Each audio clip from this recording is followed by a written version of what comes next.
All right. Welcome everyone to our educational webinar series, episode 3, Bike Pedestrians and Waterway Bridges, hosted by Indiana Trails Community. Today, our guests are Gary Davis, Indiana Trails Government and Community Liaison. Gary, go ahead and wave to everybody. And we've got Dave Simmons, Executive Director of RIDE Illinois, Brent Hugh, Executive Director of Missouri Bicycle and Pedestrian Federation, and I'm Amanda Stevenson Holmes, your moderator and an instructor at Butler University here in Indianapolis.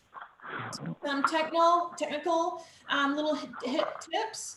So first, Gary's going to talk through Indiana Trails Community, then we'll shift to Dave, and then we'll shift to Brent for some for them to share. But we will have a Q&A portion towards the end of the webinar. So you should see a chat feature where you can just open it up, just click on it, type in your question. I will be watching those and monitoring those and be able to give those to either Dave, Gary, or Brent in the Q&A portion of today's webinar. This webinar is being recorded if you want to go back and revisit anything, or if you want to share it with people who might have missed today. So with that, I will move the slides and welcome Gary Davis. Well, thank you, and good afternoon, some people, and good morning to some of you also. Indiana Trails Community is a combination of 3 groups that started in Indiana 34 years ago with helping to build a new rail trail in the central Indianapolis area. And that group was called the Hoosier Rails to Trails Council. And then we evolved into the environmental fund to protect trails and greenways and so forth. And then Indiana Trails Community has been an information sharing platform, if you will, for just sharing all kinds of information about trails, bicycle, pedestrian facilities, and so forth. And just in here, in the event that who's not very familiar with Indiana, the state has a tremendous bicycling history, unusual for the size of the state. And this kind of plays into some of the concerns that we have about safety for bicyclists and pedestrians. Indiana, over the years, over the decades, has been the home of dozens of bicycle manufacturing companies. It's the birthplace of Wilbur Wright of the Wright brothers, and the Wright brothers, as you may know, were involved in bicycle manufacturing and design before they got into airplanes. Indiana was the setting for the movie called Breaking Away, which is one of the few feature films ever made about bicycling, and was set in Bloomington, Indiana, and which is also the home of the Hilly 100 major touring event every year, and the famous IU Little 500 there at the university, which draws thousands of people.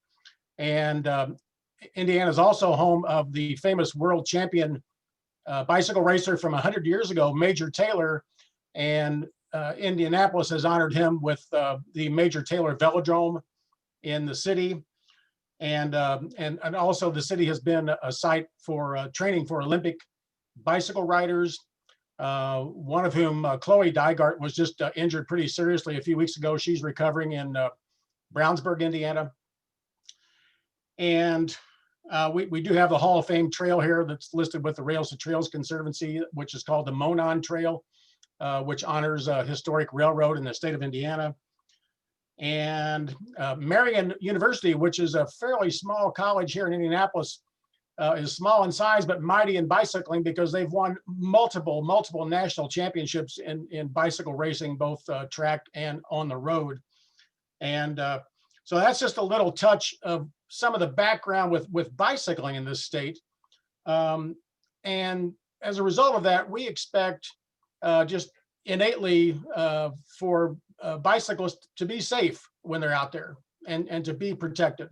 And that's what we advocate for. With regard to bridges, waterways in Indiana are not as extensive as what Dave would see in Illinois, or certainly what Brent would see in Missouri. However, Indiana does have hundreds of miles of the Ohio River on the south end of the state, and many hundreds of miles of the Wabash River, which meanders its way from northeast Indiana to southwest Indiana, in addition to some smaller rivers like the Tippecanoe River and the White River, and the three rivers that come together in the middle of Fort Wayne, Indiana. So just a little quick background on this state for you there. And you can see on the screen, we have partnered with a group called Better Transit, which is actually part of this presentation. Better Transit now actually gets into the whole issue of intermodal connections between all forms of transportation. And so you see those listed on your screen, most of which we're all familiar with, but we're trying to think more in terms of how these connections work between different forms of transportation, whether it's rail trails, bike and hike facilities, rapid transit, such as in northern Indiana, local transit around, et cetera. So,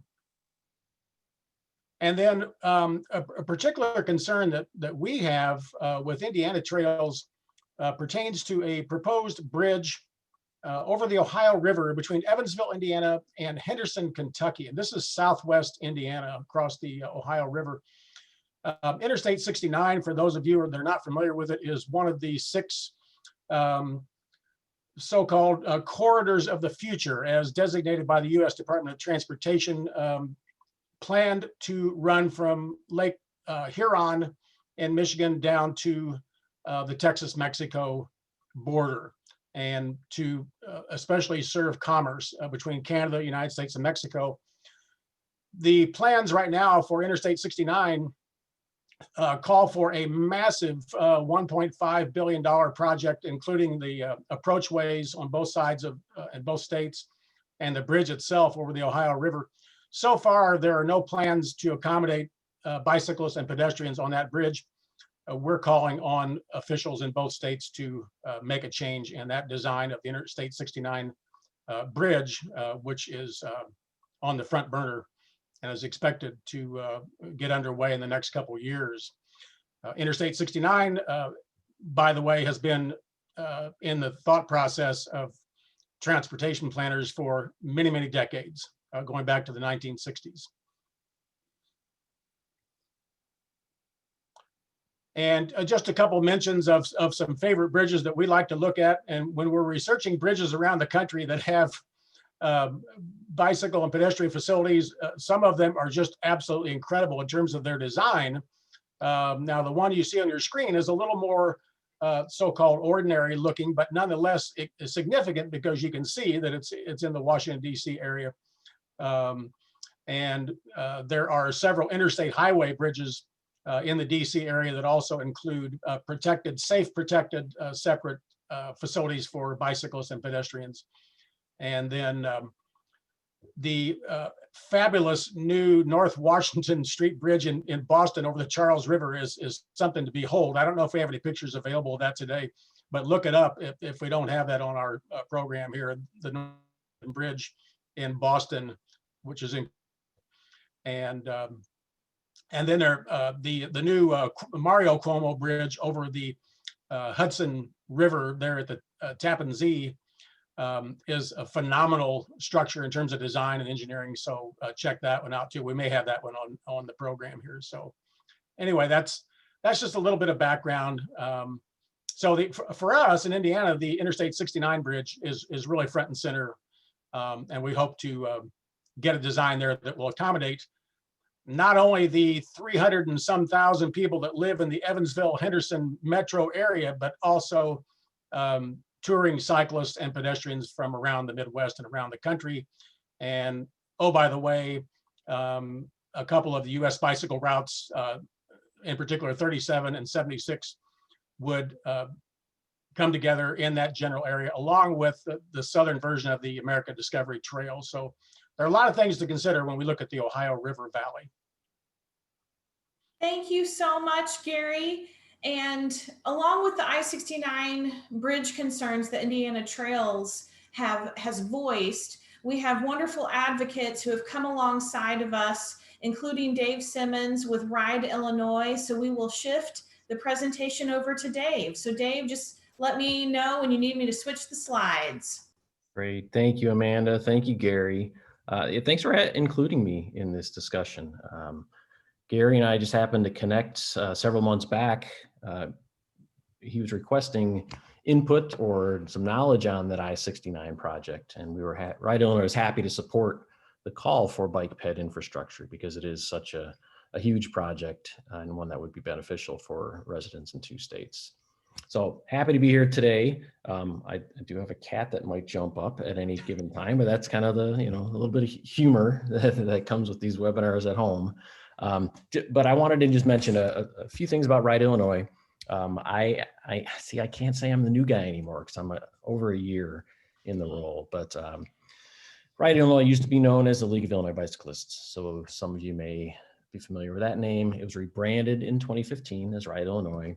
And the organization was run by Ed Barsotti for nearly 20 years. And he's semi-retired now, still working for Ride Illinois. But I started as the executive director back in 2019. So one of the perks of this role is getting to meet wonderful advocates and passionate individuals such as Gary and Amanda and Brent and everybody who's on the call today.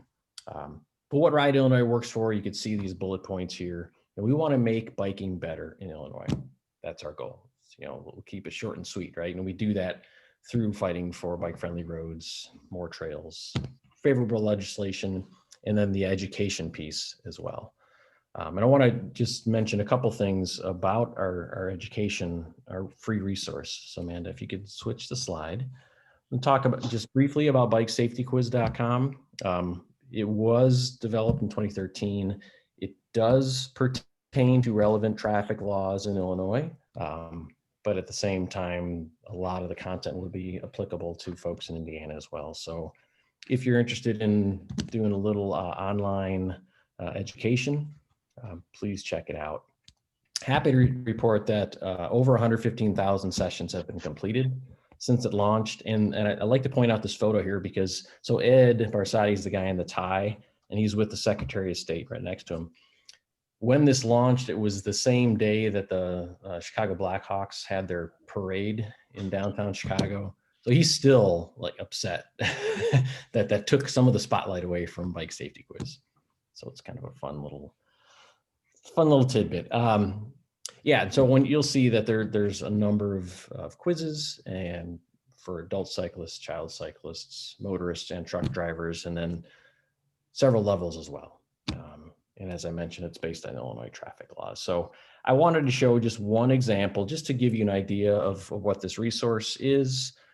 This is a question from the quiz, and it gets you thinking. So if you feel like you know the answer to this question, feel free to put it in the chat. But if you're going straight through this intersection and there is a right turn only lane and you're on a bike, which path do you take? 1, 2, 3, or 4? Give folks just a second. You don't have to answer, and we don't ridicule. Oh, all right. Adam's looking brave here. Yeah, it is number 2, right? So the idea is you treat it kind of the same way you would if you were in a car. So avoid the right turn only lane because you're going through. So thank you, Adam. Thank you, Randy, for chiming in there. We can go to the next slide, Amanda. All right, but let's talk about crossing waterways by bike. It admittedly, I had to check in with Ed on this topic. I did my own research. As the new guy, I have some things I need to learn, right? So I like the chicken crossing the road analogy. That kind of just popped into mind.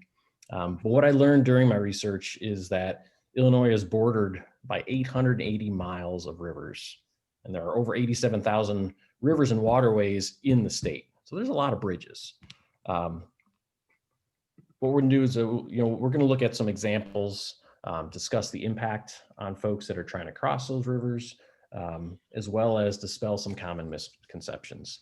But all in all, if you are on a bike or you're on foot and you want to cross a waterway, it can be a tricky and sometimes unsafe proposition, because many of the bridges, many of which are in need of repair, I think we've all seen that in the news, they were built with vehicles in mind. They weren't thinking about cyclists who are riding for recreation or for transportation. It was a matter of getting across as quick as you can. So the options for cyclists, oh, sorry, if you can go back real quick, Amanda. I just put a few down there. You shoot the gap, you look for an opening, and then, you know, cross as quick as you can. If you're a confident cyclist, you can take the lane. Doesn't help for pedestrians. You can find another crossing, which I learned from Gary in the Evansville area is, I believe, at least 30 miles from the I29 bridge, or you can buy a car, which of course can be costly and not necessarily an easy thing to do. All right, thank you. If you can go to the next slide, Amanda. So the negative impacts on people, and more specifically, this is a negative impact to limited or poor waterway crossings for cyclists and pedestrians, just to spell that out, is because folks are taking chances. You know, maybe they work in one town, live across the river in another town. They have to take chances, which could lead to increased crashes involving cyclists and pedestrians. Limited access to amenities. What if the retail area is on one side of the river and you live on the other, for example? If there's not a safe way to get across and maybe you can't afford a car, you're limited. Reduced tourism dollars. So with the Quad Cities, which we'll look at an example with in just a minute, is Illinois and Iowa. There's a set of, imagine this, 4 cities, and there is no safe way to get across the Mississippi River if you live, or if you don't own a car. So that limits the movement and limits tourism dollars. And it impacts the perception of your town being somewhere you want to live if you have to kind of take your life into your hands in order to cross the river.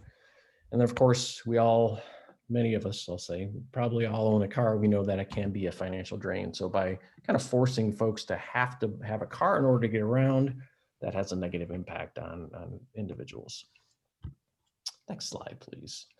All right, so because we are a bike advocacy organization, though we know that you can't really tease out matters that pertain to cyclists from those that pertain to pedestrians, some of these are going to be the same for pedestrians. But before one is to cross a bridge by bike, here are just a few things that come to mind.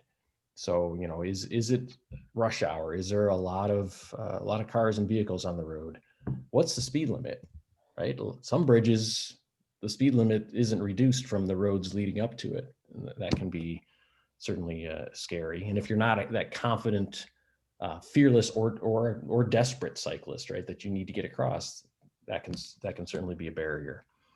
How wide are the lanes? Brent, I'm going to show an example of a bridge that I've crossed down in Missouri a couple times, and it'll bring that to light. What's the surface? So the photo on the bottom shows, you know, a grate that if you ride that on a bike in particular can be a little unnerving. And then visibility, weather, you know, all those things kind of come into play. And oftentimes, you know, you're going to have several of these conditions to contend with. Next slide, please. All right, so here are some common objections to bike ped accommodations. And we'll say they're objections, or they're common misconceptions, I would say.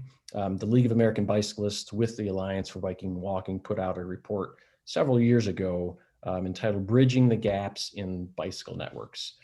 And so just to run through some of these and kind of dispel these real quick. The first one, federal government won't let us.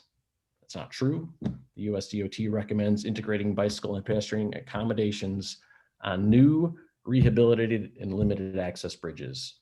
So interesting to find that in the research and then know what Gary's been pushing for the I-69 bridge.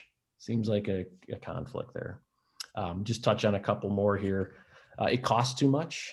Typically, a bike ped accommodation is less than 5% of the total cost of a project. So bridge projects using federal funds should include bike ped access as long as bikes are allowed on the approaches to the bridge. And then the last one I'll touch on here is the structure can't hold the weight. And that can be true. if the bike ped accommodation is in addition to the existing bridge. So there should be studies made or conducted before adding to the existing bridge, or you plan accordingly if that accommodation is being included with a new bridge project. So, you know, don't stop, I guess, if there's resistance. A little bit of progress we've made with the Illinois Department of Transportation. Again, much of this credit will go to Ed, but when it comes to bridges in particular, IDOT has a policy in their complete streets policy that they will cover 100% of the off-road bike ped facilities.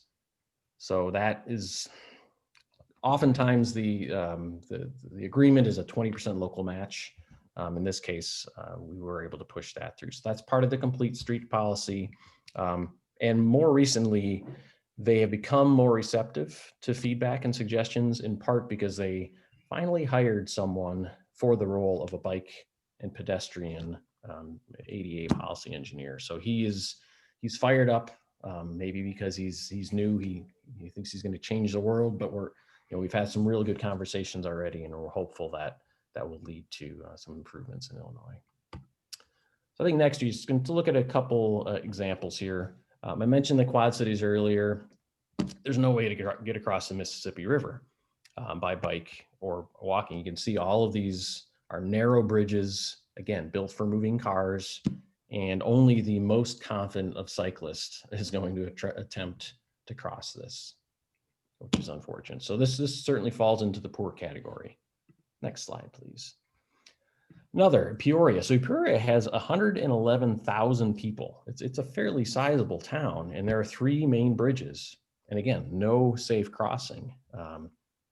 You know, maybe try to put yourself on a bike or on foot, trying to get across some of these major roads. You know, even though the photos show not much in the way of traffic, it would be a very challenging and daunting approach. All right, so now we're gonna mix in a little positivity, and down in the Illinois River Valley, which is it's a popular area for folks in the Chicago area. It's only about 90-minute drive.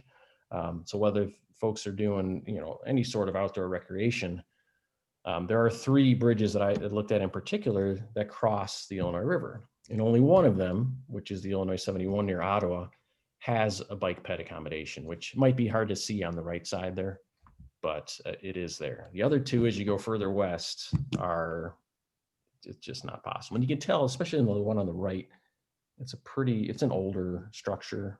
Perhaps when it gets replaced, we can add a bike ped accommodation.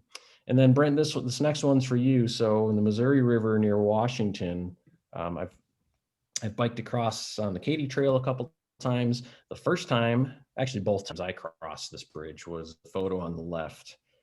First time we had a nice driver of a semi-truck who said, "Hey, you guys go. I'm going to sit behind you and make sure you get safely across." The next time we just made sure we left early in the morning. But the structure has since been replaced with the photo on the right, which does, again, hard to see, which is why I put the arrow there. It does have bike ped infrastructure on the side there. So that's super exciting improvement. And Brent, if you had anything to do with that, thank you very much. And then lastly, just one last slide. I wanted to mention that, advocates, I think, take this to heart, that change does take time. Bridges aren't replaced. The note there is that many bridges, it's 20 years or more. So you have to be determined. You have to be, kind of stay the course. You can do some research and look into some of the future projects. That way, the earlier you ask, the more likely that an accommodation could be included. So make that connection with state and local DOT, share those concerns, ask for support from other agencies and organizations, as Gary has done, kind of build a groundswell. And then, to me, what is most important is, the effort you put in today and the impact it will have. It's really not for you, right? It's for future generations. So you really have to have a long, kind of a longer view to see what the impact will be for future generations. So my words of wisdom there: stay focused, don't give up, find friends, find people who have the same concerns or thoughts, and then hopefully you can make it happen. So with that, I'll turn it back over to Amanda. Thanks so much, Dave. Your last example was a good example. It's a perfect segue for Brent Hugh with Missouri Bicycle and Pedestrian Federation. So Brent, I will forewarn you, we have about 10 minutes left before we need to start Q&A. So okay, John, good stuff in 10 minutes. I know you can do it. Yeah, and I'll warn the rest of you that I have a bunch of slides in 10 minutes, so we're going to kind of whiz. We're very much like Ride Illinois with a statewide bicycle, pedestrian, and trails organization. We've just celebrated our 25th anniversary. We generally have membership somewhere over the 5,000 members. And an important thing, we have over 70 members now in our advisory commission, which basically represents all kind of bicycling, pedestrian, walking, trails groups all across the state. It's a way of building our broad representation. Go to the next one. You can see our vision, many of the same things Ride Illinois talks about. Go on to the next. Just what you'd imagine a bicycle pedestrian federation would do. One of the things I like to do, and this is a great tool when you talk about these bridges, Strava now has the cycling and walking, running heat maps. This is the bicycling heat map for Missouri, so darker it is, the more bicycling there is. The rule of thumb here, I'm going to give you a lot of rule of thumbs. The rule of thumb is the more people, the more bicycling. And so up in the right-hand corner, you'll see the population density of Missouri, and then on the big one is the bicycling density. And you see there's almost a perfect matchup. The other rule of thumb is when you build a route, people will use it. You see trailing across the middle of the screen, the Katy Trail, angling down from St. Louis toward the bottom left is Bicycle Route 66. Going across the bottom third of the screen is U.S. Bicycle Route 76 or the Trans-America Trail. When you put these routes together, when you put these trails together, you put these bridges together, people use them. But wherever there are people, there's bicycling. Next, please. Why? One of the most powerful things we've talked about over the years is how important outdoor recreation is to our economy. You can see it's the equivalent of basically every major sector of the economy you can imagine. It's almost equal to outpatient healthcare for you can imagine how much money people pay into insurance, doctor's offices, hospital visits every year. Outdoor recreation is very close to that. Bigger than motor vehicles, bigger than, gasoline and fuel industry. Let's go to the next. So it's a huge industry. It's often overlooked because, like the automobile industry is consolidated into 5 huge automobile makers. They spend billions on lobbying and so on. The outdoor recreation industry is super dispersed. There's mom and pop shops all across the country, and they're not concentrated, so you don't have the lobbying, so it doesn't come to quite the prominence. But when you look at outdoor recreation, how much is bicycling and trails of that? Well, here's the graph. It's just as important as camping, fishing, hunting, if not more so, and all those other sports are all great. But if you take bicycling and trails together, they make up basically 1/4 of the outdoor recreation industry. So, that is a juggernaut of an economic opportunity in your state if you're not doing great, or if you're doing even mediocre to great. It is a juggernaut right now, not even potential. Let's go on. Okay, that's just the numbers. I took the outdoor recreation study that they did, broke it down to our state. Those are huge numbers of how much money people are spending, and far, far more than people imagine. If you look at bike shop spend in Missouri, it's somewhere about 1/10 of that 2.8 billion, maybe even 1/20th. So you have to look way beyond bike shops to see where people are spending money on bicycling. I have my bicycle, I take it places, I take it on vacation, I ride to the store, I ride to work, whatever. Most of the money you spend on bicycling is not in the bike shop. Let's look at the next. And there's a lot of money there spent. Next, I just wanted to take you quickly through some examples of bridges that we now have in Missouri that do accommodate bicycling, walking in some way or another. I'm just going to try to give you a thumbnail of how this happened, and it's kind of chronological. Interesting, I've been with the Bike Ped now since 2002, one way or another, and at that point, we had almost no safe ways to cross our major rivers. Major rivers in Missouri are basically the Missouri and the Mississippi. So this is one of the first ones that came along. In fact, before this came, I think we actually had a period where there probably was not a safe way to bike and walk across any of the major rivers. There was about 10 years in there, late 80s to the early 90s, when they dismantled all the old bridges where they automatically built it, and then they just built the car-only bridges, and we hadn't gotten into the 90s when this started to be a thing. Anyway, they replaced this bridge probably mid-90s. The Katy Trail is on both ends of this, so it has 500,000 roughly users a year, right? So when they replaced this bridge, the city of Boonville made sure that people could bike across it safely. This is a great example of minimal. It's only 6 foot wide. It's really just a sidewalk. It carries the entire Katy Trail traffic on it. You really, like, if you meet a person there on your bike, you pretty much have to stop and just kind of sidle by each other. But what the heck, it works. And it's a great example. Like, not everything has to be 10 foot wide, you know, gold plated, everything. Sometimes it's better to have something that is minimal but works. This has been carrying Katy Trail traffic now for, you know, better than 20 years. Next. This is another big one. This happened before I came on board, but this is the Page Avenue extension, which is Highway 164, way on the west side of the St. Louis metro area. And they were extending this major arterial road. So it's basically a freeway out here, even though it's not an interstate, but that's what it's like. And so how this happened is the environmental groups really went out to war on this. It was going through all these wetlands, and it's near the Missouri River, and it was destroying all this habitat. They did not want it built at all.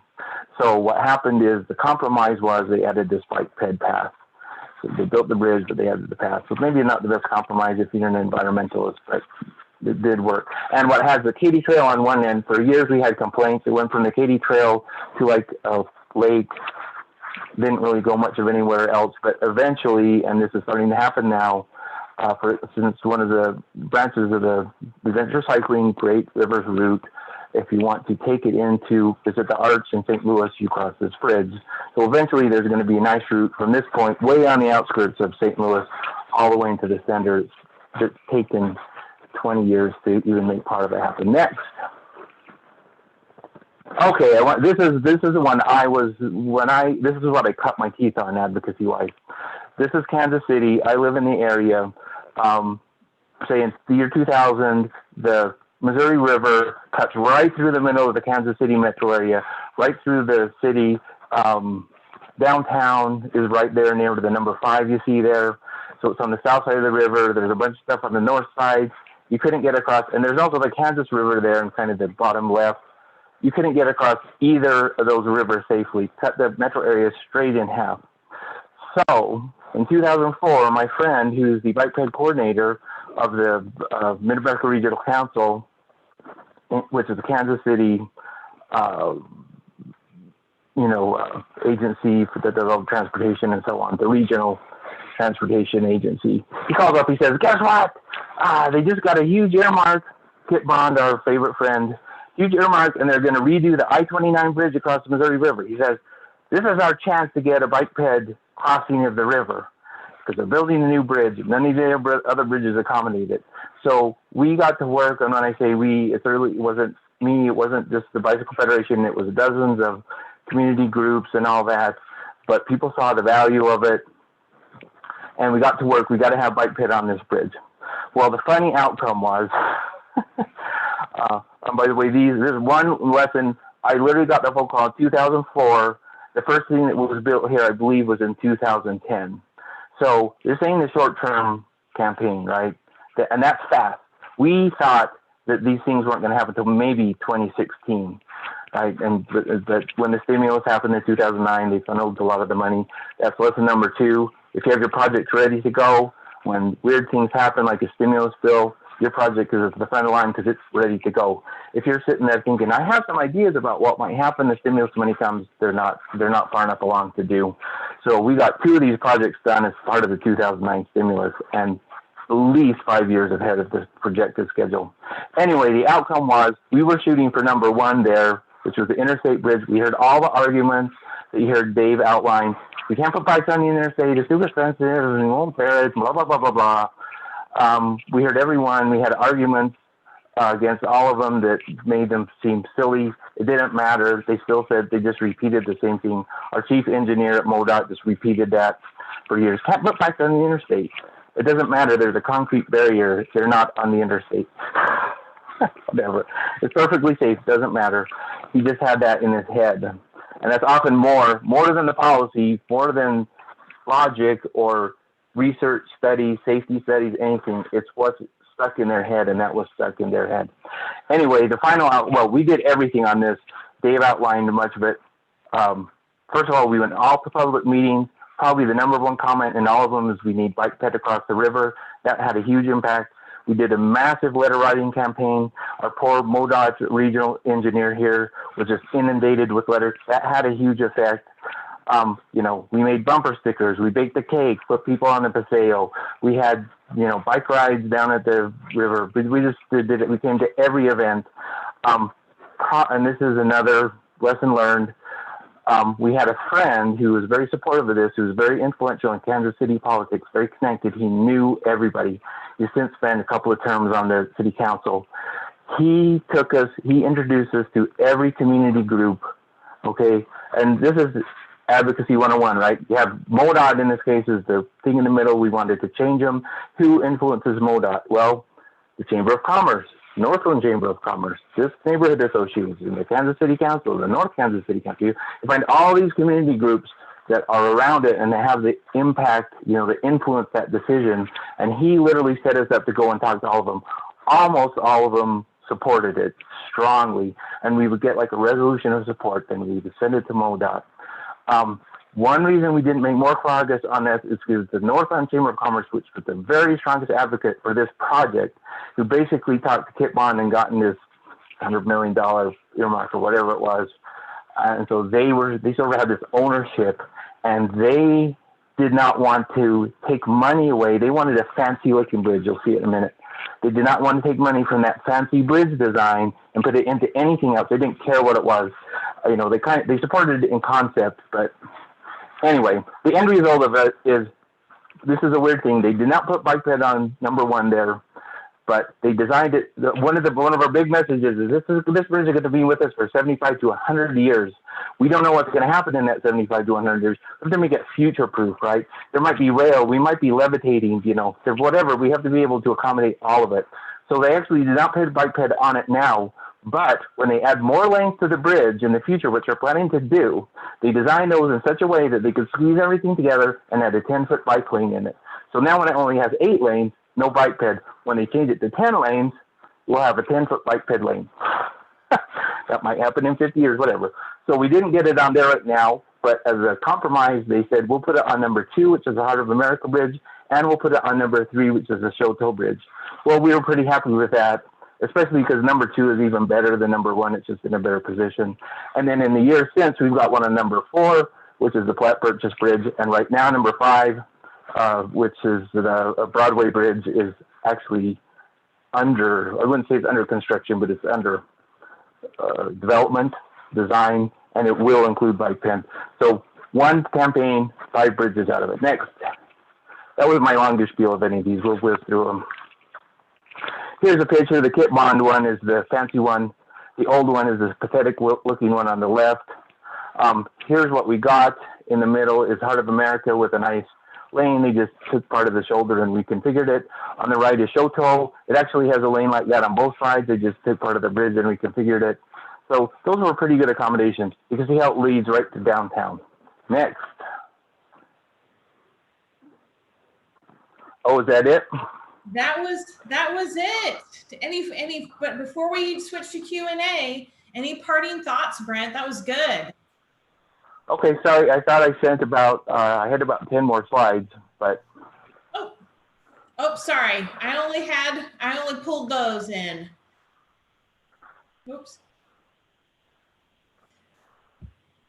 Are you there? Yeah, I'm there. That's okay. Let me give you a couple of rule of thumbs, though, that might help, and I can actually send you this later, and it's written down there. But this helped us a lot as advocates. the cost of the bridge is proportional to the square footage. So for example, if you add 10% to the width, you're going to add 10% to the cost. So that gives you, actually embarrassed one of our highly trained, 20-year experienced engineers by, you've done all these calculations. The bike path is going to cost this much. I sat down in 2 seconds and added up. This is going to be 150 feet wide. We're going to add 10 feet. How much it costs is that? Her number was off by like 3 times. So that's a very powerful thing to know. How much is it going to cost? The thing is, the width of the bridge is set because your river is set. So, how long it is set. So only how wide it is really affects the cost, and it's exactly proportional to the width. If you add 10% to the width, you're going to add 10% to the cost. 5% to the width, 5% to the cost.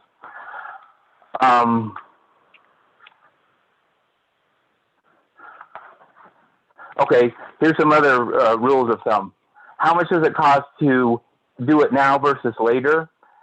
If you add extra bridge, adding that extra 10 feet now versus building the bridge and then 20 years later cantilevering something on costs about twice as much, roughly. Okay, how much does adding to this bridge versus building another independent bike ped bridge, right? Oh, we won't add it to this bridge. You can just build your own special bike ped bridge, 500 meters down the river. Well, that costs 5 to 10 times as much. That's why you don't see many of those. The other thing is, like with the kit bond, they could have actually fit that in just by squeezing in the shoulder, squeezing in the lane. It takes 6 inches out of 8 lanes. That's a lot of feet, right? Take 2 feet out of 4 shoulders. That's a lot of feet. You could just squeeze it in. So if you squeeze it in when you design it and build it, that still saves you about 50% versus squeezing it in later, if not more. You would not believe how much it costs just to do all the traffic controls, scrape up all the lines, move them over 2 feet. Oh, you're going to have to move over the barrier 3 feet too.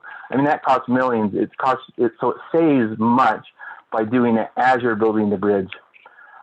We've estimated it's 5 to 10 times savings. At least 2 to 3 times savings for that. Probably 5 to 10 times by putting it in now versus cantilevering something. So there's a lot of savings there. So we have, Brent, it looks like we have a couple questions. Okay. So I want to be sensitive to everyone's time. I know, so if everybody, I know we're supposed to end at 12:45, but if everybody could just hang on, we'll answer these last couple of questions. So Brent, this next question is actually, I think, perfect for you and your last comments there. So from Adam, he asks, with bridge structure replacements, steel to concrete at least, is it still feasible or optimal to use and relocate the existing structure for bike ped crossings? Oh, like, so to take an existing bridge, move it somewhere else, reuse it. That's something you really have to look at on a case-by-case basis. Often, if you don't have to move it, that can be a good option because you have a bridge that's not usable for super heavy truck traffic and freeway traffic or whatever, but it could still be used for a bike ped bridge. A great example in Missouri is the old Route 66 bridge over the Mississippi in St. Louis. It's called the Chain of Rocks Bridge. So it's a beautiful bike ped bridge, but it cannot be used for traffic anymore. So that was a great savings, although it still costs a lot, and it costs a lot to maintain it. So don't forget that. If you were just looking for economy, it would have been far better to add a 10-foot lane to a new bridge and then just take that one down.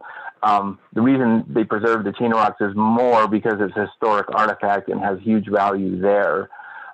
If you're just looking for what's the cheapest way to do a bike ped bridge, it would have been add 10 feet to a new bridge and take the old one down. So case by case, you really have to look at it. All right, thank you, Brent. And then Gary, I'm going to give this last question to you since you're in the Indianapolis area. Randy is in Fishers. Do you know when Noblesville and Indy will move forward on their portions of the Nickel Plate Trail? Well, it's a work in progress, as you probably are aware. And as a matter of fact, one of the considerations right now is how that's going to go under Interstate 465 and I-69 with the massive reworking of that intersection. And so as you may, there's an interesting little side note to this, and that is that from Noblesville down to downtown Indianapolis is actually rail banked. And under federal rail banking rules, that means that a trail technically is an interim project, and that down the road, sort of like what Brent was alluding to, down the road, under rail banking, transit could possibly be reintroduced to that corridor. But in the meantime, as you know, the trail is underway. We don't have any definite date on the Indianapolis side of that. As you know, these cities and towns by and large are running at about a 15% lower budget right now. So I'd say stay tuned. I can't give you an exact answer on that. I wish I could. But I do know that the whole NDOT situation with I-465 and 69 is going to impact at least marginally on what happens with the nickel plate corridor. And for other folks that are on the program here, that corridor 30 some miles long and is actually the corridor of the old nickel plate railroad that went into downtown Indianapolis. Thank you, Gary, so much. Let me see, I know we're over on time. Thank you. Oh, Adam and Randy, they're thanking you. Thank you so much for your questions, everybody. If you want to still connect with the group, the coalition, some additional information here. All the groups are very active on social media. On Facebook, please connect with Indiana Trails and Better Transit Now in Indiana. Ride Illinois is on Facebook, Twitter, and Instagram. And you can find at MoBikeFed on Facebook and Twitter. They will always appreciate donations to help support with their advocacy efforts. You can find their donation pages online on their websites. And thank you so much for joining us, and have a great, safe, and healthy afternoon. Thanks, everybody. Thank you all. Thanks all. Thank you.